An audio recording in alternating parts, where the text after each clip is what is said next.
Бик тизден Башкортстан Республикасының Мәжит Гафури исемендәге Башкорт Академия театры Казанда кунакта. Тамашачылар нинди спектакльләр белән сөендерәсен беләсегез килсә, кунакханәгә игътибар итегез.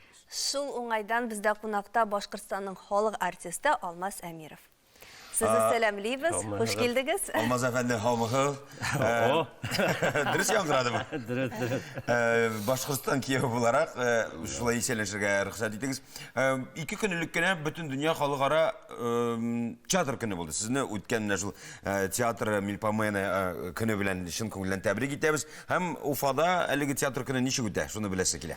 Түрлі қыдықты саралар өте. Біздіңінде тап ашыл күнді театрдар ішмәкерлігі СТД ТВ-дейінде Союз театральных деятелей ел хайын бүті театрдар арасында капустник өткәрі. Шул күнгі бағышлап инде. Капустник кімдені аңла бітірмей, ол мәне шаян формада ішленген театраль кише.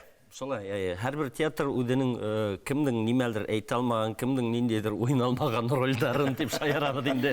Шында сығарып түрлі формала шындай номердар әдірлейінді, қыдықлы номердар. Ол біздің ел хайын өте, тап ана шул театр күніне башқарып, бұйыл енді онлайн форматында, қадір енді шоға үйрендік беттінде бұл пандемия менен яңы жанрдар барлыққа келді деген болады. Ғафу, сіздің 100% қашлейсіз қазір? Әлі мына 100%, Аллаға шүкір, башланды 100%, тамашасы енді күтіп алған, хағына театрдарға келе бетінде.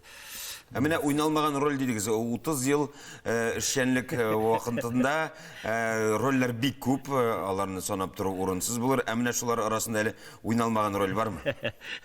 Әлбетті бар. Шайыр бұл әлі айтам. Алмаз, Гамлет тонян. Әлі болмады ме Гамлет? Жоқ, Гамлет болмады. Аяққа кірірек, бой бәлі керек. Не ішлетеймін? Шын башқұрт Гамлеттен ішлетесің. Айрат Абу Шахманов қарайдыр бұл тапшырыны соға көре Башқұртстан театрының енді баш режиссері Айрат әфәнді.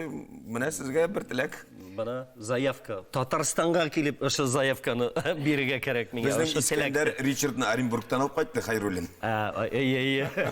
Башқұртстан драма театры демек бізге 13 апрель күні келешек. Ненде спектакльлер көрсетешек, сәм қойда көріп болашағаларыны?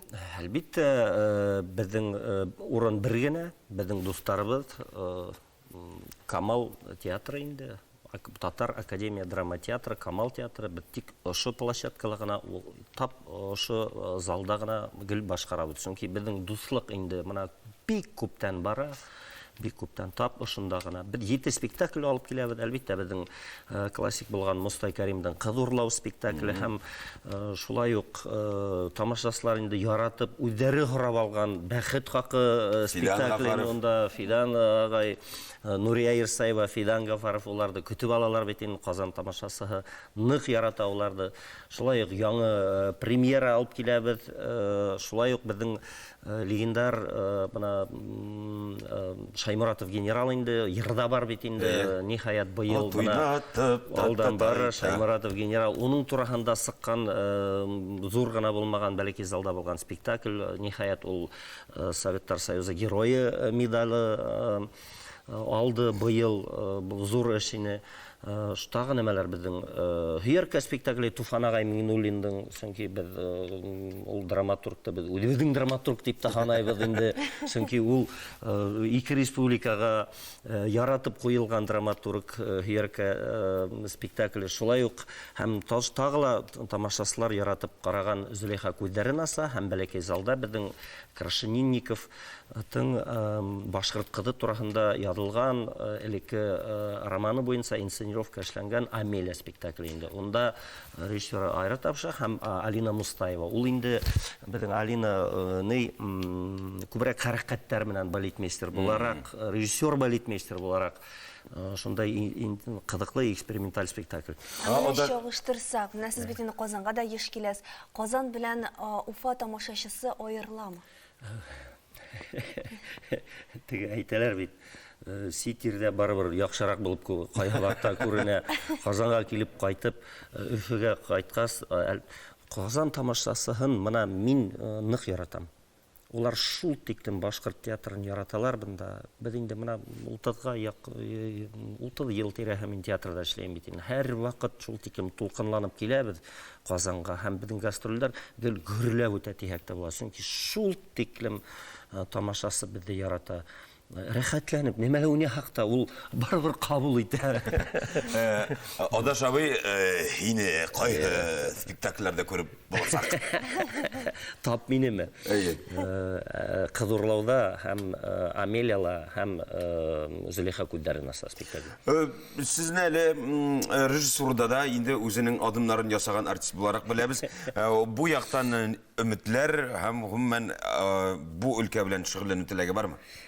Чөнки ник сорыйм, чөнки чыннан да еллар үтә бара, яшь режиссерлар алар бармак белән генә санарлык, сездә дә, бездә дә нишләптер театр дөньясы режиссерлар тарафыннан кытлык кичерә. Теге рус әйтмешләй амбицияларым унда юк. Ондай амбиция юк. Чөнки мин бик анык аңлайм, режиссура ул бөтенләй икенче профессия. Бына инде артист буларак аңлайһыңдыр, ул бик җитди профессия. Ләкин шуңа карамастан бар, кайгы вакыт кына тура килә. Мәскәүдә лә күп ул, шул ук Константин Райкин, шул ук мәрхүм Табаковтар да кайгы вакытта актердар куя. Үдегедә лә шундай мисалдар бар бит инде. Раджик Бариев куеп ташлай кайгы вакыт. Ундай мисалдар бар, шул яктан гына. Кайгы вакытта ничектер йондыздар шулай тура килә һәм кемдер герой бына актер буларак куярга. Ләкин бына мин режиссура дигән ондай амбиция юк әлбәттә. Тура килһә бәлки килеп сыкка куярга. Йондызлар һәр вакыт туры килеп торсын, нәкъ менә шул легендар җырда кебек. Йондыздардан йондыз атылганда, сырашканда төннәре көн менән. Уңышлы гастрольләр, уңышлы эшләр, иҗади планнарыз һәр вакыт тормышка ашып торсын, һәм инде ниһаять 13 апрельдән алып 17 апрельгә хәлек, бәлки бездә дә 100% залларны ашарлар дигән теләктә без синең белән Алмаз абый саулашабыз. Рәхмәт. Сезне һәр вакыт яратып көтеп алабыз. Рәхмәт сезгә бик зур. Кунагыбыз белән саубулашып, тапшырыгыбызны дәвам итик.